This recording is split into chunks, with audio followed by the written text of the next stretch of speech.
السلام عليكم ورحمة الله وبركاته. الحمد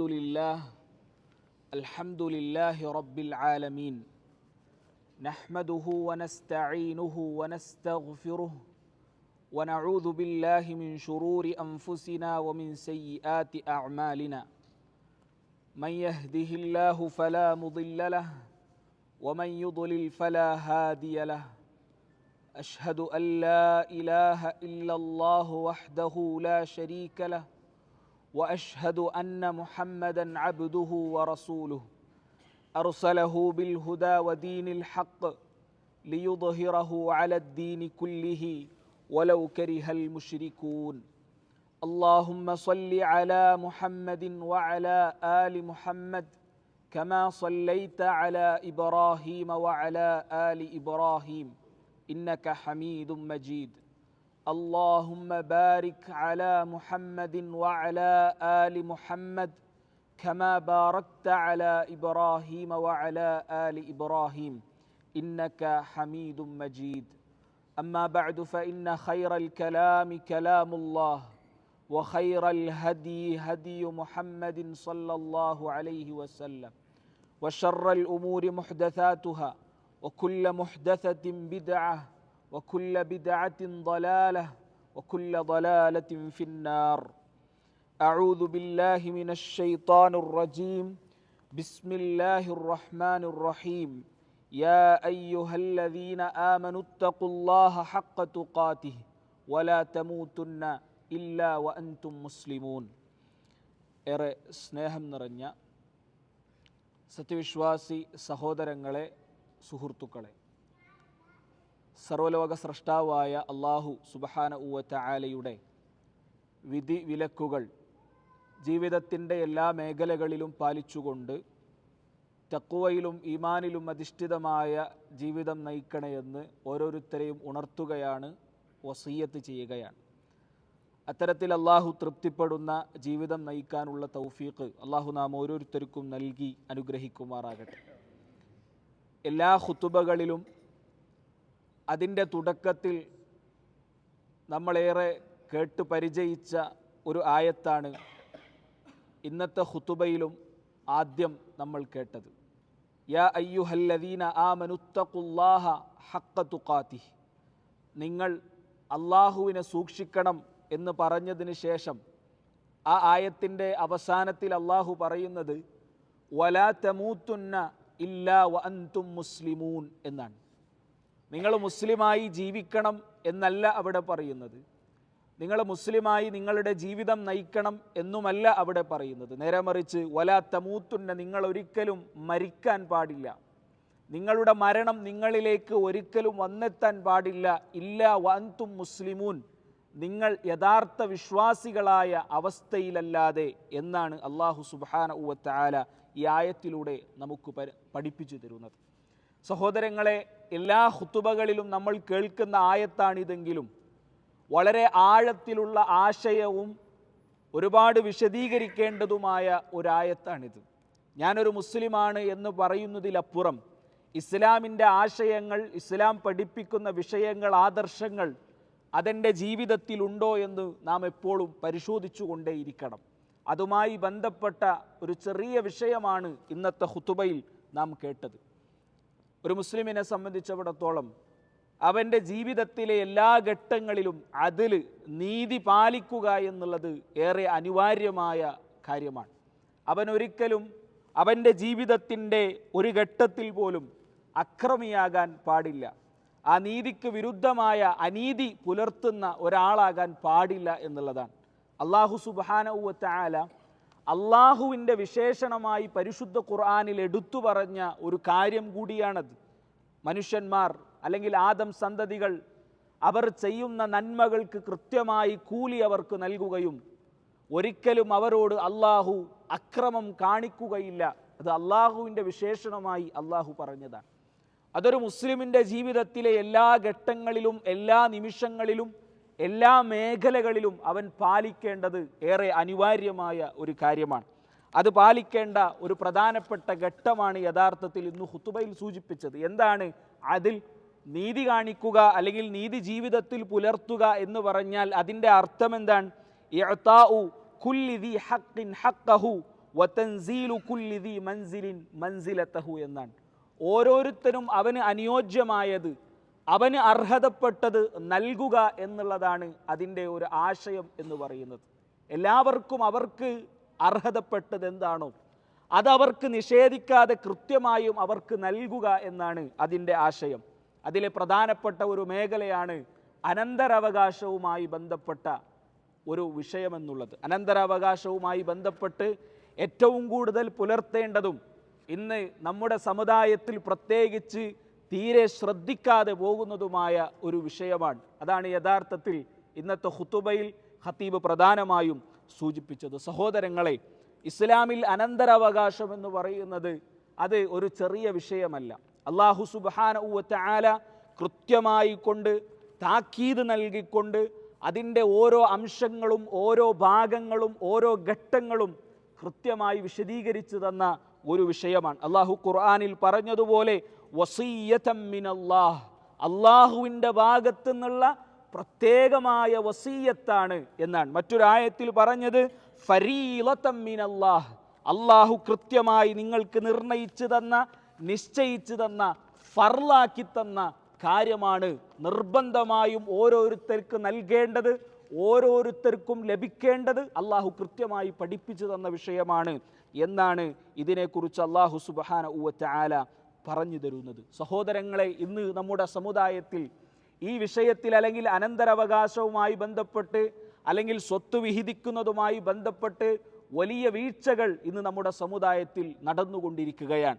അതിൻ്റെ പേരിൽ എത്രയോ കുടുംബങ്ങൾ കുടുംബബന്ധം മുറിച്ചത് നമുക്ക് കാണാൻ കഴിയും. ജ്യേഷ്ഠനനുജന്മാർ പരസ്പരം കാലങ്ങളോളം സംസാരിക്കാതിരുന്നത് ഒരു സ്വത്തിൻ്റെ പേരിലാണ് എന്ന് നമുക്കറിയാം. കുടുംബ ബന്ധങ്ങൾ ധാരാളമായി മുറിഞ്ഞു പോയിട്ടുണ്ട് ഈ ഒരു കാര്യത്തിൽ. പക്ഷേ പരിശുദ്ധ ഖുർആൻ പഠിപ്പിച്ച രൂപത്തിൽ, അള്ളാഹു വസിയ്യത്ത് ചെയ്ത രൂപത്തിൽ, അള്ളാഹു ഫർളാക്കി തന്ന രൂപത്തിൽ, അള്ളാഹു പഠിപ്പിച്ചു തന്ന രൂപത്തിൽ ഒരാൾ ഈ സ്വത്ത് വിഹിതിക്കുകയാണെങ്കിൽ അല്ലെങ്കിൽ അനന്തരാവകാശവുമായി ബന്ധപ്പെട്ട കാര്യങ്ങളിൽ ഇടപെടുകയാണെങ്കിൽ അതൊന്നും ഒരിക്കലും സംഭവിക്കുകയില്ല എന്നുള്ളതാണ് നാം ഇവിടെ മനസ്സിലാക്കേണ്ടത്.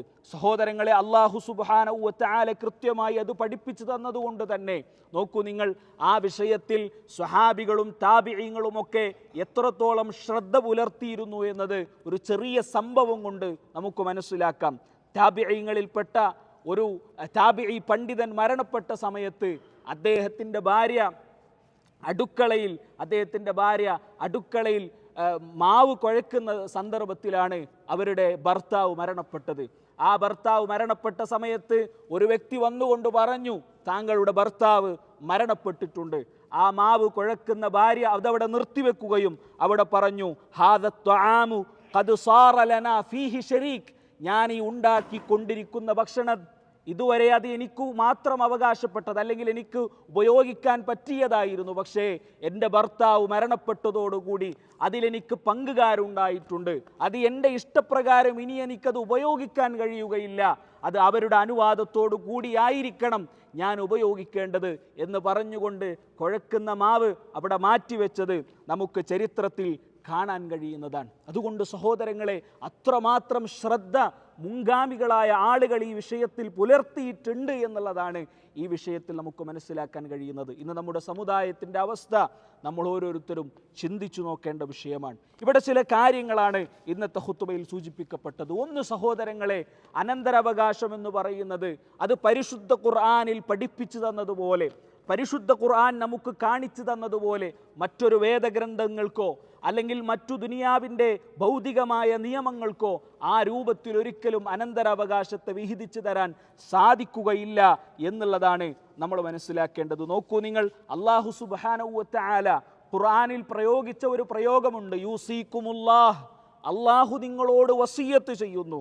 എന്താണ്? ഫീ ഔലാദിക്കും, നിങ്ങളുടെ മക്കളുടെ കാര്യത്തിൽ.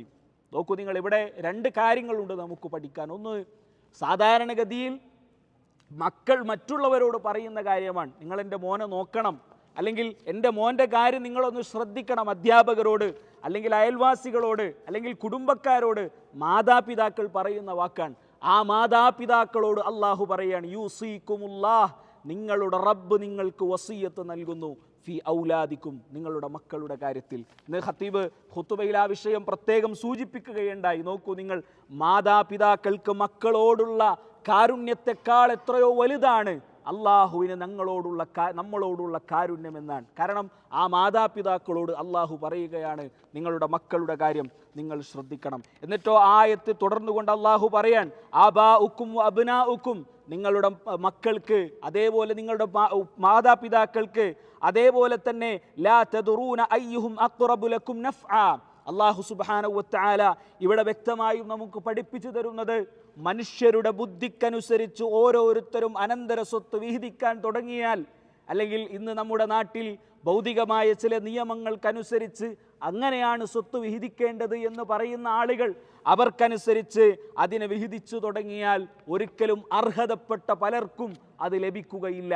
അർഹതപ്പെട്ട പല ആളുകളും നമ്മുടെ കുടുംബത്തിലുണ്ടാകും, നമ്മളുമായി ഏറ്റവും അടുത്ത ആളുകൾ നമ്മുടെ കുടുംബത്തിലുണ്ടാകും, അവർക്കൊന്നും ചിലപ്പോൾ ലഭിക്കുകയില്ല. അതുകൊണ്ട് അല്ലാഹു സുബ്ഹാനഹു വ തആല അത് കൃത്യമായും നമുക്ക് വിഹിതിച്ചു തന്നു, അല്ലെങ്കിൽ അതിൻ്റെ നിയമങ്ങൾ അല്ലാഹു കൃത്യമായും നമുക്ക് പഠിപ്പിച്ചു തന്നു എന്നുള്ളതാണ്. തുടർന്നുകൊണ്ട് അല്ലാഹു പറയുന്നു, അനന്തരാവകാശ നിയമം എന്ന് പറയുന്നത് അത് ഒരു സാധാരണ നിയമമല്ല, അതൊരു ചെറിയ വിഷയമല്ലേ, അല്ലെങ്കിൽ അത് അത്രത്തോളം ശ്രദ്ധ പുലർത്തേണ്ട വിഷയമാണോ എന്ന് നിങ്ങൾക്ക് സംശയമുണ്ടെങ്കിൽ, തുടർന്നുകൊണ്ട് അല്ലാഹു പറയാണ്, തിൽക ഹുദൂദുല്ലാഹ്, ഇത് അല്ലാഹു നിങ്ങൾക്ക് നിശ്ചയിച്ചു തന്ന അതിർവരമ്പുകളാണ്, അല്ലാഹു നിങ്ങൾക്ക് നിശ്ചയിച്ചു തന്ന ഹദ്ദുകളാണ്. അതുകൊണ്ട് തന്നെ വമൻ യുതിഇല്ലാഹ വ റസൂലഹു, ഈ വിഷയത്തിലും മറ്റു വിഷയങ്ങളിലും അല്ലാഹുവിനെയും റസൂലിനെയും അനുസരിക്കുന്ന ആളുകൾ ആരാണോ, യുദ്ഖിൽഹു ജന്നാത്തിൻ തജ്രി മിൻ തഹ്തിഹൽ അൻഹാറു ഖാലിദീന ഫീഹാ, അത്തരക്കാർക്കുള്ളതാണ് സ്വർഗം. വദാലികൽ ഫൗസുൽ അദീം, അതാണ് ഏറ്റവും വലിയ വിജയം എന്ന് പറയുന്നത്. എന്നിട്ട് അല്ലാഹ് പറയാണ്, വമൻ യഅസില്ലാഹ വ റസൂല, ആരെങ്കിലും അല്ലാഹുവിനെയും റസൂലിനെയും ധിക്കരിക്കുകയും വയതഅദ്ദ ഹുദൂദഹു, അല്ലാഹു നിശ്ചയിച്ചു തന്ന ഈ അതിർവരമ്പുകളെ മുറിച്ചു കടന്ന ആളുകൾ, അല്ലേ, ഇതൊന്നും പോരാ, നമുക്ക് നമ്മുടെ നിയമങ്ങൾ മതി, അല്ലെങ്കിൽ നല്ലത് ഇതാണ്. ഇന്ന് നമ്മുടെ നാട്ടിൽ ചില ആളുകൾ പറയുന്നത് പോലെ ഇതല്ലേ നല്ലത്, ഇതിനേക്കാളും ഇസ്ലാമിൻ്റെ അല്ലെങ്കിൽ ഖുർആനിൻ്റെ ഈ നിയമങ്ങൾ അനുസരിച്ച് പരസ്പരം തെറ്റിപ്പിരിയുന്നതിനേക്കാൾ നല്ലത് നമ്മൾ സ്വയം അത് വിഹിതിക്കുന്നതല്ലേ, അല്ലെങ്കിൽ മറ്റു നിയമങ്ങൾക്കനുസരിച്ച് അതിനെ വിഹിതിക്കുന്നതല്ലേ എന്നൊക്കെ പറഞ്ഞ് സ്വന്തം ആളുകൾ അള്ളാഹു നിശ്ചയിച്ചു തന്ന അതിർവരമ്പുകളെ വിട്ടുകടക്കുമ്പോൾ യുദ്ഖിൽഹു നാറൻ ഖാലിദൻ ഫീഹാ, കാലാകാലം നരകത്തിലേക്ക് പ്രവേശിക്കാനുള്ളവരാണവർ. വലഹു അദാബും മുഹീൻ, അത്തരക്കാരായ ആളുകൾക്ക് ശക്തമായ ശിക്ഷ അല്ലാഹു സുബ്ഹാനഹു വ തആല നൽകുന്നു എന്നുള്ളതാണ്. അതുകൊണ്ട് സഹോദരങ്ങളെ, നമ്മൾ മനസ്സിലാക്കേണ്ടത് അനന്തരാവകാശം എന്നുള്ളത് അത് പരിശുദ്ധ ഇസ്ലാം നമുക്ക് പഠിപ്പിച്ചു തന്നു. ഒരു വ്യക്തി മരണപ്പെട്ട് കഴിഞ്ഞാൽ 3 കാര്യങ്ങളാണ് അവിടെ ആദ്യമായി നോക്കേണ്ടത്. ഒന്ന്, ആ വ്യക്തിയുടെ മരണാനന്തര ചടങ്ങുമായി ബന്ധപ്പെട്ട ചെലവുകൾ എന്തുണ്ടോ അത് പൂർത്തിയാക്കുക, അത് ആ വ്യക്തിയുടെ സ്വത്തിൽ നിന്നാണ് എടുക്കേണ്ടത്. പിന്നെ അദ്ദേഹത്തിന് എന്തെങ്കിലും കടങ്ങൾ ബാക്കിയുണ്ടെങ്കിൽ, അത് മനുഷ്യന്മാരുമായി ബന്ധപ്പെട്ട് പരസ്പരമുള്ള കടമാണെങ്കിലും, അതല്ലെങ്കിൽ അള്ളാഹുവുമായി ബന്ധപ്പെട്ട വല്ല കടങ്ങളും ബാക്കിയുണ്ടെങ്കിൽ അത് പൂർത്തിയാക്കുക. മൂന്നാമതായിക്കൊണ്ട് ആ വ്യക്തി മരിക്കുന്ന സമയത്ത് വല്ല വസീയത്തുകളും നൽകിയിട്ടുണ്ടെങ്കിൽ ആ വസീയത്തുകളും പൂർത്തിയാക്കി കഴിഞ്ഞാൽ ആ സ്വത്ത് വിഹിതിക്കുക എന്നുള്ളതാണ് ഇസ്ലാം നമുക്ക് പഠിപ്പിച്ചു തന്ന നിയമം എന്നുള്ളത്. ഇന്ന് നമ്മുടെ നാട്ടിൽ നടക്കുന്നത്, ഒരു ഉപ്പ മരിച്ച് കാലങ്ങളോളം ആ സ്വത്ത് ഇങ്ങനെ കിടക്കും. അതാരാണ് ഉപയോഗിക്കുക? അത് ചിലപ്പോൾ മൂത്ത മകനോ, അതല്ലെങ്കിൽ ഏതെങ്കിലും ഒരു മകനോ, അല്ലെങ്കിൽ ആ കുടുംബത്തിൽപ്പെട്ട യതീം കുട്ടികളാണ്, ആ കുടുംബത്തിലുള്ള കുട്ടികൾ ചെറുതാണെങ്കിൽ ആ ഉപ്പയുമായി ബന്ധപ്പെട്ട വേറെ ആരെങ്കിലുമൊക്കെ ആയിരിക്കും അതിനെ ഉപയോഗപ്പെടുത്തുന്നത്. അതിനെക്കുറിച്ചുള്ള കണക്കുകൾ ഉണ്ടാവുകയില്ല, അല്ലെങ്കിൽ അത് ഏതൊക്കെ മേഖലയിൽ ഉപയോഗപ്പെടുത്തുന്നു ആർക്കും അറിയില്ല. ചിലർക്ക് ചോദിക്കാൻ മടിയായിരിക്കും. പെൺകുട്ടികളൊക്കെ ഉണ്ടെങ്കിൽ ജ്യേഷ്ഠന്മാരോടോ അല്ലെങ്കിൽ സഹോദരന്മാരോടൊക്കെ എൻ്റെ സ്വത്തിൻ്റെ വിഹിതം എനിക്ക് തരണം എന്ന് ചോദിക്കാൻ പലപ്പോഴും മടിയായിരിക്കും. ഇത് ഇവർ ഉപയോഗപ്പെടുത്തും. അതിനെക്കുറിച്ച് അള്ളാഹു പറയുന്നത് വതഅകുലൂന തുറാസ അക്ലൽ ലമ്മ എന്നാണ്. നിങ്ങൾ അനന്തര സ്വത്ത് അത് കഴിക്കുന്നു, അല്ലെങ്കിൽ അനന്തര സ്വത്തിനെ നിങ്ങൾ ഭക്ഷിക്കുന്നു, നിങ്ങളുടെ ജീവിതത്തിന്, നിങ്ങളുടെ സ്വന്തം ആവശ്യത്തിന് വേണ്ടി നിങ്ങൾ ഉപയോഗപ്പെടുത്തുന്നു. അതിനെ അള്ളാഹു ശക്തമായി കൊണ്ട് താക്കീത് നൽകിക്കൊണ്ട് പറയുന്നത് നമുക്ക് കാണാൻ കഴിയും. അതുകൊണ്ട് സഹോദരങ്ങളെ, അങ്ങനെ വിഹിതിക്കാതെ, പരസ്പരം സഹോദരന്മാരുടെ അനുവാദമില്ലാതെ, മറ്റു അനന്തരാവകാശികളുടെ അനുവാദമില്ലാതെ ആ അനന്തര സ്വത്ത് ഭക്ഷിക്കുന്നത് അത് ഹറാമാണ് എന്നുള്ളത് ഇതിൽ നിന്നൊക്കെ നമുക്ക് വ്യക്തമായും മനസ്സിലാക്കാൻ കഴിയുന്ന ഒരു കാര്യമാണ്. അതാണ് അല്ലാഹു സുബ്ഹാനഹു വ തആല പരിശുദ്ധ ഖുർആനിൽ റസൂലുള്ളാഹി സ്വല്ലല്ലാഹു അലൈഹി വസല്ലമ തങ്ങൾ ഹദീസുകളിലൂടെയും നമുക്ക് പഠിപ്പിച്ചു തന്നത്. ഇത്തരത്തിൽ മറ്റുള്ളവരുടെ സമ്പത്ത് ഭക്ഷിക്കുന്ന ആളുകൾ അവർ നാളെ പരലോകത്ത് ചെന്നെത്തിയാൽ അതിനുള്ള പകരം അവർ നൽകുക തന്നെ ചെയ്യും. ആ ഹക്കുകൾ അവർ നിറവേറ്റുക തന്നെ ചെയ്യും. അതാണ് ഏറ്റവും ശ്രദ്ധേയമായ ഒരു ഹദീസ്. ലതുഅദ്ദുന്നൽ ഹുഖൂഖ ഇലാ അഹ്ലിഹാ യൗമൽ ഖിയാമ. നാളെ ഖിയാമത്ത് നാളിൽ ഓരോ ആളുകൾക്കും അവരുടെ ഹക്കുകൾ നിങ്ങൾ തിരിച്ചു കൊടുക്കുക തന്നെ ചെയ്യും. ദുനിയാവിൽ മറ്റുള്ളവൻ്റെ സമ്പത്ത്, മറ്റുള്ളവൻ്റെ സ്വത്ത്, മറ്റുള്ളവൻ്റെ എന്തെങ്കിലും അന്യായമായി എടുത്തിട്ടുണ്ടെങ്കിൽ അതൊക്കെ നിങ്ങൾ തിരിച്ചു കൊടുക്കുക തന്നെ ചെയ്യും. ഏതുവരെ? ഹത്താ യുഖാദ ലിശാത്തിൽ ജൽഹാഇ മിനശാത്തിൽ ഖർന. ഒരു കൊമ്പുള്ള ആട് കൊമ്പില്ലാത്ത ആടിനെ കുത്തിയിട്ടുണ്ടെങ്കിൽ ആ ആട് പോലും പകരം ചോദിക്കും, അല്ലെങ്കിൽ ആ ആടിൻ്റെ ഹക്ക് പോലും തിരിച്ചു കൊടുക്കുക തന്നെ ചെയ്യും നാളെ പരലോകത്ത് എന്നാണ്. സുബ്ഹാനല്ലാഹ്. സഹോദരങ്ങളെ, നമ്മൾ എത്രത്തോളം ഈ വിഷയത്തിൽ ശ്രദ്ധ കാണിക്കുന്നുണ്ട്? നമ്മുടെ കുടുംബത്തിൽ, നമ്മുടെ വീട്ടിൽ, നമ്മളുമായി ബന്ധപ്പെടുന്ന ആളുകൾക്കിടയിൽ ഈ വിഷയത്തിൽ എത്രമാത്രം ശ്രദ്ധയുണ്ട്?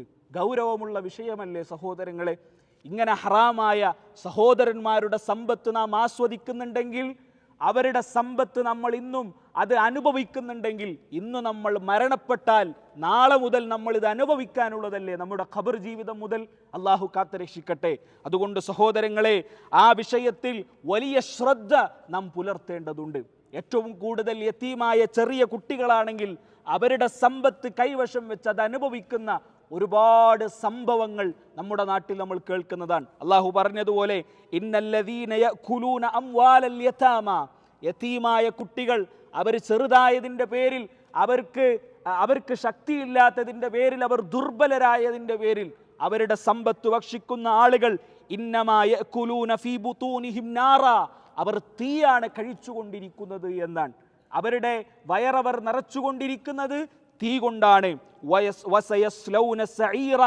നാളെ പരലോകത്ത് അവർ നരകത്തിലേക്ക് പോകാനുള്ളവരാണ്. അള്ളാഹുവിൻ്റെ താക്കീതാണ്. അതുകൊണ്ട് സഹോദരങ്ങളെ, ഈ അനന്തരാവകാശവുമായി ബന്ധപ്പെട്ട വിഷയത്തിൽ മാത്രമല്ല, സമ്പത്തുമായി ബന്ധപ്പെട്ട എല്ലാ മേഖലകളിലും ഇതിനെ നാം ശ്രദ്ധിക്കേണ്ടതുണ്ട്. കാരണം അല്ലാഹു സുബ്ഹാനഹു വ തആല 4 ചോദ്യങ്ങൾ ചോദിച്ച് അതിനുള്ള മറുപടി കൃത്യമായി നൽകിയിട്ടല്ലാതെ നാളെ പരലോകത്ത് നമ്മുടെ ഒരു കാല് മുന്നോട്ടെടുത്തു വെക്കാൻ കഴിയുകയില്ല എന്നാണ്. ഏതാണ് ആ 4 ചോദ്യങ്ങളിൽ? ഒന്ന്, അൻമാലിഹി. അവൻ്റെ സമ്പത്തിനെ കുറിച്ച് അള്ളാഹു ചോദിക്കും. സമ്പത്തിനെ കുറിച്ച് 2 ചോദ്യങ്ങളാണ് ഉണ്ടാവുക. മിൻ ഐന അൻഫഖഹു വഫീമ ഇക്തസബഹു. അവൻ എവിടുന്നാണ് ആ സമ്പത്ത് സമ്പാദിച്ചത്? ചോദ്യമുണ്ടാകും നാളെ. നമ്മുടെ സമ്പത്തിനെ കുറിച്ച് നാം ഒന്ന് പരിശോധിക്കുക. നമ്മുടെ സമ്പാദ്യം ഹലാലാണ് എന്ന് ഉറപ്പുവരുത്തുക. അതിന് മറുപടി പറയാതെ ഒരു കാല് മുന്നോട്ടെടുത്ത് വെക്കാൻ കഴിയുകയില്ല എന്നാണ്. ഇപ്പൊ സമ്പാദിച്ചത് എവിടുന്നാണെന്ന് മാത്രമല്ല, വഫീമ അൻഫഖഹു, എവിടെയാണത് ചെലവഴിച്ചത്? അള്ളാഹുവിൻ്റെ ചോദ്യമാണ് നാളെ. അതിന് നാം മറുപടി പറയേണ്ടിയിരിക്കുന്നു എന്ന് ഈ ആയത്തുകളിലൂടെ, ഈ ഹദീസുകളിലൂടെ നാം ഓരോരുത്തരും മനസ്സിലാക്കേണ്ടതുണ്ട്. സഹോദരങ്ങളെ, അനന്തരാവകാശവുമായി ബന്ധപ്പെട്ട് നാം മനസ്സിലാക്കേണ്ടത്, നമ്മുടെ നാട്ടിൽ ഏറ്റവും കൂടുതൽ കണ്ടുകൊണ്ടിരിക്കുന്നത് ഒരുപാട് അനീതികൾ ആ വിഷയത്തിൽ നടന്നുകൊണ്ടിരിക്കുന്നു അല്ലേ? സമ്പത്ത് വാപ്പയുമായി ബന്ധപ്പെട്ട് ചിലപ്പോൾ വാപ്പ മരിക്കുന്ന സമയത്ത് അത് വസിയത്ത് എഴുതി വെക്കുമ്പോൾ ചിലപ്പോൾ ഒരു മൂത്ത മകന് എഴുതി വെക്കുന്ന ഉപ്പമാരുണ്ടാകും. അല്ലെങ്കിൽ ചെറിയ മക്കളോട്, അല്ലെങ്കിൽ മറ്റു മക്കളോട് വെറുപ്പുള്ള, അല്ലെങ്കിൽ മറ്റെന്തെങ്കിലും പ്രശ്നമുള്ള ഉപ്പമാരാണെങ്കിൽ മൂത്ത മകൻ എഴുതി വെക്കും. അതല്ലെങ്കിൽ മക്കളോടുള്ള ദേഷ്യം കൊണ്ട് ഏതെങ്കിലും സ്ഥാപനങ്ങൾക്കോ അല്ലെങ്കിൽ മറ്റേതെങ്കിലും യതീംഖാനകൾക്കോ സമ്പത്ത് മുഴുവനായും എഴുതി വെക്കുന്ന ആളുകളുണ്ട്. ഇങ്ങനെയുള്ള സംഭവങ്ങൾ നമ്മുടെ നാട്ടിൽ നടന്നുകൊണ്ടിരിക്കുന്നു. സമാനമായ സംഭവം പ്രവാചകൻ സല്ലല്ലാഹു അലൈഹി വസല്ലമയുടെ കാലത്ത് നടന്നു. സഅദ് ബിൻ റബീഅ റളിയല്ലാഹു അൻഹു ഉദ്ധരിക്കുന്ന ഒരു ഹദീസാണ്. ഒരു സഹാബി മരണപ്പെട്ടു. ആ സഹാബി ഉഹദിൽ വെട്ട് ഒരു സഹാബി മരണപ്പെട്ടപ്പോൾ ആ സഹാബി എന്ത് ചെയ്തു? അദ്ദേഹത്തിന് ഒരുപാട് സമ്പത്തുണ്ടായിരുന്നു. ആ സമ്പത്തിനെ മുഴുവനും അദ്ദേഹം അള്ളാഹുവിൻ്റെ മാർഗത്തിൽ ദാനം ചെയ്തു എന്നുള്ളതാണ്. അള്ളാഹുവിൻ്റെ മാർഗത്തിൽ ദാനം ചെയ്തു എന്ന് പറഞ്ഞാൽ അദ്ദേഹത്തിനുള്ള സമ്പത്തിൽ നിന്ന് 6 അടിമ സ്ത്രീകളെ അദ്ദേഹം മോചിപ്പിച്ചു. അദ്ദേഹത്തിന് മറ്റു സമ്പത്തുകളും ഉണ്ടായിരുന്നില്ല. അദ്ദേഹത്തിൻ്റെ മക്കൾ പ്രവാചകൻ സല്ലല്ലാഹു അലൈഹി വസല്ലമയുടെ സന്നിധിയിലേക്ക് വന്നു. പ്രവാചകന്റെ സന്നിധിയിലേക്ക് വന്നുകൊണ്ട് പ്രവാചകനോട് പറഞ്ഞു, പ്രവാചകരെ, എൻ്റെ ഉപ്പാക്കുണ്ടായിരുന്ന സ്വത്ത് ഇത്ര സ്വത്തായിരുന്നു, അതിനെ മുഴുവനും ഉപ്പ ഈ മാർഗത്തിൽ ചെലവഴിച്ചിട്ടുണ്ട് എന്ന് മക്കൾ വന്ന് പരാതി പറഞ്ഞു. അപ്പം നബി സല്ലല്ലാഹു അലൈഹി വസല്ലമ പറഞ്ഞു, ലൗ അലിംനാ, ഇത് നിങ്ങൾ ഇപ്പോൾ പറയുന്നതിന് മുമ്പ്, അദ്ദേഹത്തെ മറമാടുന്നതിന് മുമ്പ് ഞാൻ അറിഞ്ഞിരുന്നെങ്കിൽ മാ സല്ലൈനാ അലാ ഹൗലാ, അദ്ദേഹത്തിന് വേണ്ടി ഞാൻ നമസ്കരിക്കുമായിരുന്നില്ല. അദ്ദേഹത്തിന് ഇത് ഞാൻ നേരത്തെ അറിഞ്ഞിരുന്നെങ്കിൽ അദ്ദേഹത്തിന് ഞാൻ മയ്യത്ത് നമസ്കരിക്കുമായിരുന്നില്ല എന്ന് ശക്തമായിക്കൊണ്ട് പ്രവാചകൻ സല്ലല്ലാഹു അലൈഹി വസല്ലം പറയാണ്. അപ്പോൾ ആ വിഷയത്തിലൊരു ശ്രദ്ധ നമ്മളെ സംബന്ധിച്ചിടത്തോളം നമുക്കുണ്ടാകേണ്ടതുണ്ട്. സഹോദരങ്ങളെ, നോക്കൂ നിങ്ങൾ, ഇന്ന് നമ്മുടെ നാട്ടിൽ ഇതുമായി ബന്ധപ്പെട്ട് നടന്നുകൊണ്ടിരിക്കുന്ന ഏറ്റവും വലിയ ഒരുപാട് വിഷയങ്ങൾ ഇതുമായി ബന്ധപ്പെട്ട് നമ്മുടെ നാട്ടിൽ നടന്നുകൊണ്ടിരിക്കുന്നുണ്ട്. നബി സല്ലല്ലാഹു അലൈഹി വസല്ലമയുടെ മറ്റൊരു ശ്രദ്ധേയമായ ഹദീസ് ഈ വിഷയവുമായി ബന്ധപ്പെട്ട് നാം അറിഞ്ഞിരിക്കേണ്ടതുണ്ട്. നബി തങ്ങൾ പറഞ്ഞു, ലയഅമലു, ഒരു വ്യക്തി, ഇന്ന റജുല ലയഅമൽ, ഒരു വ്യക്തി അമൽ ചെയ്യുന്നു. എന്ത് അമൽ? അമല അഹ്ലിൽ ഖൈർ, നന്മ ചെയ്യുന്നു, ഒരുപാട് നന്മകൾ ജീവിതത്തിൽ ചെയ്യുന്നു. എത്ര വർഷം? 70 സന, 70 വർഷം ഒരു വ്യക്തി തൻ്റെ ജീവിതത്തിൽ നന്മ ചെയ്യുന്നു. 70 വർഷം നന്മ ചെയ്തിട്ട് ഫൈദാ ഔസ, അങ്ങനെ അദ്ദേഹത്തിൻ്റെ മരണം അദ്ദേഹത്തിൻ്റെ അടുത്തേക്ക് എത്തിക്കഴിഞ്ഞാൽ അദ്ദേഹം വസിയത്ത് നൽകുന്നു. ഏതുപോലെ? ഹാഫ ഫീ വസിയത്തിഹി, അദ്ദേഹത്തിൻ്റെ വസിയത്തിൽ അദ്ദേഹം ചില കൃത്രിമങ്ങൾ കാണിക്കുന്നു. അല്ലെങ്കിൽ ഈ പറഞ്ഞ രൂപത്തിൽ അദ്ദേഹത്തിൻ്റെ സമ്പത്ത് മുഴുവനും അള്ളാഹുവിൻ്റെ മാർഗത്തിൽ മരിക്കാനായ സമയത്ത് ദാനം ചെയ്യുക, മക്കൾക്കൊന്നും ബാക്കി വെക്കാതിരിക്കുക, അല്ലെങ്കിൽ മറ്റു ആരുടെയെങ്കിലും പേര് സമ്പത്ത് എഴുതി വെക്കുക, ഇങ്ങനെയുള്ള ചില കാര്യങ്ങൾ അവർ ചെയ്യും. അതിനെക്കുറിച്ച് നബി തങ്ങൾ പറഞ്ഞത് ഫയഖ്തിമു ബിശർരി അമലിഹി, അദ്ദേഹത്തിൻ്റെ ജീവിതത്തിൻ്റെ അവസാനം ഏറ്റവും ഷർറായ ഒരവസ്ഥയിലാണ്. ഫയുദ്ഖലുന്നാർ, അദ്ദേഹത്തെ അല്ലാഹു സുബ്ഹാനഹു വ തആല നരകത്തിലേക്ക് വലിച്ചെറിയും എന്നുള്ളതാണ്. അദ്ദേഹം നരകാവകാശിയായി തീരുമെന്നുള്ളതാണ്. നമ്മുടെ നാട്ടിൽ നടക്കുന്നതാണ്. അല്ലെ, മരിക്കാൻ പോകുന്ന സമയത്തൊന്നെങ്കിൽ 2 മക്കളാണെങ്കിൽ ആ മക്കൾക്ക് എല്ലാ സ്വത്തും എഴുതി വെക്കും. മറ്റു അനന്തരാവകാശികൾ ഉണ്ടാകും, ചിലപ്പോൾ അവകാശമുള്ള ആളുകൾ. 2 പെൺമക്കളാണെങ്കിൽ ആ സ്വത്ത് മറ്റുള്ളവർക്ക് പോകേണ്ട മറ്റു അവകാശികൾ അതിനുണ്ട്. പക്ഷേ ആ മറ്റു അവകാശികൾക്ക് ലഭിക്കാതിരിക്കാൻ വേണ്ടി 2ഉം ഈ പെൺമക്കളുടെ പേരിൽ എഴുതി വെക്കുക. അങ്ങനെയുള്ള പലതും നമ്മുടെ നാട്ടിൽ നടക്കുന്നുണ്ട്. ഇതൊന്നും ഇസ്ലാമികമല്ല എന്ന കാര്യം നാം മനസ്സിലാക്കുക. അവർക്കൊക്കെ ശക്തമായ താക്കീതുകൾ ഇസ്ലാം നൽകിയിട്ടുണ്ട് എന്ന കാര്യവും ഇവിടെ നമ്മൾ മനസ്സിലാക്കേണ്ടതുണ്ട്. സഹോദരങ്ങളെ, അതേ സന്ദർഭത്തിൽ നേരെ തിരിച്ചും വാപ്പ അല്ലെങ്കിൽ ഒരു കുട്ടിയുടെ വാപ്പ മരണപ്പെട്ടതിന് ശേഷം മക്കൾക്ക് നൽകാതെ അതിനെ സഹോദരന്മാർ അല്ലെങ്കിൽ മറ്റു അവകാശികൾ ഉപയോഗപ്പെടുത്തുക എന്നുള്ളതും ഇസ്ലാം ശക്തമായി താക്കീത് നൽകിയ വിഷയമാണ് എന്ന് നമ്മളിവിടെ മനസ്സിലാക്കുക. അനന്തരാവകാശവുമായി ബന്ധപ്പെട്ട് സഹോദരങ്ങളെ, പരിശുദ്ധ ഇസ്ലാം നമുക്ക് പഠിപ്പിച്ചു തന്ന നിയമങ്ങൾ അത് വളരെ പരിശുദ്ധമാണ്. അതിന് ഒരുപാട് വിമർശനങ്ങൾ നമ്മൾ നമ്മുടെ നാട്ടിൽ കേട്ടുകൊണ്ടിരിക്കുന്നുണ്ട്. ചില ആളുകൾ പറയും, ഇസ്ലാമിലെ അനന്തരാവകാശം എന്ന് പറയുന്നത് അതിൽ നീതിയില്ല, അതിന് പെണ്ണിന് ആണിൻ്റെ പകുതി മാത്രമേ ലഭിക്കുന്നുള്ളൂ, എന്തൊരു അനീതിയാണിത്, അതുകൊണ്ട് ഇസ്ലാമിനേക്കാൾ നല്ലത് മറ്റു നിയമങ്ങളാണ് എന്ന് ചില ആളുകൾ പറയുന്നുണ്ട്. സഹോദരങ്ങളെ, ഇസ്ലാമിലെ അനന്തരാവകാശം കൃത്യമായി പഠിച്ചു മനസ്സിലാക്കിയ ഒരു വ്യക്തി ഒരിക്കലും ഇത് പറയുകയില്ല എന്നുള്ളതാണ്. നോക്കൂ നിങ്ങൾ, ഇസ്ലാമിൻ്റെ അനന്തരാവകാശം നമ്മൾ പരിശോധിക്കുകയാണെങ്കിൽ ധാരാളം സന്ദർഭങ്ങൾ നമുക്ക് കാണാം. അതിൽ വെറും 4 സന്ദർഭങ്ങളിൽ മാത്രമാണ് ഒരാണിനേക്കാൾ ഒരു പെണ്ണിനേക്കാൾ കൂടുതൽ ആണിന് ലഭിക്കുന്നത്. വെറും 4 സന്ദർഭങ്ങളിലാണ് ഒരു ആണിനേക്കാളും പെണ്ണിന് കുറവ് ലഭിക്കുന്നത്, അല്ലെങ്കിൽ ഒരു പെണ്ണിനേക്കാൾ കൂടുതൽ ആണിന് ലഭിക്കുന്നത് വെറും 4 സന്ദർഭങ്ങളിലാണ്. മറ്റു സന്ദർഭങ്ങൾ നോക്കൂ നിങ്ങൾ, 8 സന്ദർഭങ്ങളിൽ ആണിനും പെണ്ണിനും തുല്യമായ അവകാശമാണ് അനന്തരാവകാശത്തിലുള്ളത്. 10 സന്ദർഭങ്ങളിൽ ഒരാണിനേക്കാളും കൂടുതൽ സ്വത്ത് പെണ്ണിന് ലഭിക്കുന്ന സന്ദർഭങ്ങളുണ്ട്. അതേപോലെ തന്നെ ചില സന്ദർഭങ്ങളിൽ പെണ്ണിന് മാത്രം സമ്പത്ത് ലഭിക്കുകയും ആണിന് സമ്പത്ത് ലഭിക്കാത്ത സന്ദർഭങ്ങൾ, മസ്അലകൾ അനന്തരാവകാശ നിയമത്തിലുണ്ട്. ഇതൊന്നും അറിയാത്ത ചില ആളുകൾ, അല്ലെങ്കിൽ ഇതൊന്നും പഠിക്കാത്ത ചില ആളുകൾ ഇസ്ലാമിനെ ആക്രമിക്കാൻ അല്ലെങ്കിൽ ഇസ്ലാമിനെ വിമർശിക്കാൻ മാത്രം ഉദ്ദേശിക്കുന്ന ആളുകൾ ചെയ്യുന്ന ചില പ്രവർത്തനങ്ങളാണ്. അതൊക്കെ കൃത്യമായും നമ്മൾ മനസ്സിലാക്കുകയും നമ്മളെ സംബന്ധിച്ചിടത്തോളം അത് പഠിക്കുകയും മനസ്സിലാക്കുകയും ചെയ്യുക. ആകത്തുക നമ്മൾ മനസ്സിലാക്കേണ്ടത് ഇസ്ലാമിലെ അനന്തരാവകാശം അത് അല്ലാഹു സുബ്ഹാനഹു വ തആല ഓരോ മനുഷ്യനെയും സൃഷ്ടിച്ച് പരിപാലിക്കുന്ന റബ്ബിൻ്റെ നിയമമാണ്. ആ നിയമം നാം ഒരിക്കലും ലംഘിക്കേണ്ടതില്ല. അതിൽ കൃത്യമായ യുക്തിയുണ്ട്, ആ നിയമം വളരെ കൃത്യമാണ്, അത് നമ്മൾ പാലിക്കാൻ ശ്രമിക്കുക. അതിൽ തന്നെയാണ് ഖൈറുകളുള്ളത് എന്ന് നമ്മൾ മനസ്സിലാക്കുക. അല്ലാഹു സുബ്ഹാനഹു വ തആല അത്തരത്തിൽ അവൻ്റെ ദീന് മനസ്സിലാക്കി അനുസരിച്ച് ജീവിക്കുന്നവരുടെ കൂട്ടത്തിൽ നമ്മെ ഉൾപ്പെടുത്തി അനുഗ്രഹിക്കുമാറാകട്ടെ. അല്ലാഹു നമ്മളിൽ നിന്ന് മരണപ്പെട്ടു പോയ നമ്മുടെ മാതാപിതാക്കൾ, കുടുംബക്കാർ, സുഹൃത്തുക്കൾ തുടങ്ങിയ ആളുകൾക്ക് മഗ്ഫിറത്തും മർഹമത്തും നൽകി അനുഗ്രഹിക്കുമാറാകട്ടെ. അല്ലാഹു അവരുടെ ഖബർ നീ വിശാലമാക്കണേ അല്ലാഹ്. നമ്മയും അവരെയും നാളെ നിന്റെ ജന്നാത്തുൽ ഫിർദൗസിൽ ഒരുമിച്ച് കൂട്ടി അനുഗ്രഹിക്കണേ അല്ലാഹ്. അല്ലാഹുമ്മ റബ്ബി റഹ്മഹുമാ കമാ റബ്ബയാനാ സിഗാറ. അല്ലാഹുമ്മ റബ്ബി റഹ്മഹുമാ കമാ റബ്ബയാനാ സിഗാറ. അല്ലാഹുമ്മ റബ്ബി റഹ്മഹുമാ കമാ റബ്ബയാനാ സിഗാറ. ربنا هب لنا من أزواجنا وذرياتنا قرة أعين وجعلنا للمتقين إماما. ربنا آتنا في الدنيا حسنة وفي الآخرة حسنة وقنا عذاب النار. وصلى الله على نبينا محمد وعلى آله وصحبه وسلم تسليما كثيرا. والسلام عليكم ورحمة الله وبركاته.